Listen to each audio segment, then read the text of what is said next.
This notion of recursive self-improvement, right?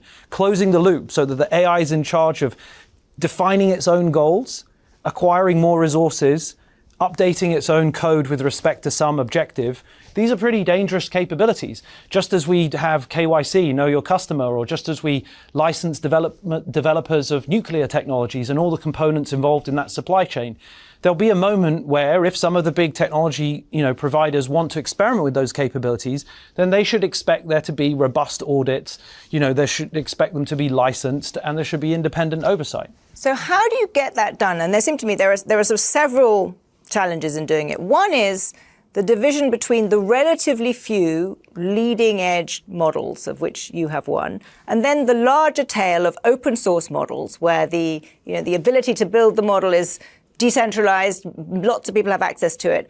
My sense is that the capabilities of the latter are a little bit behind the capabilities of the former, but they are growing all the time.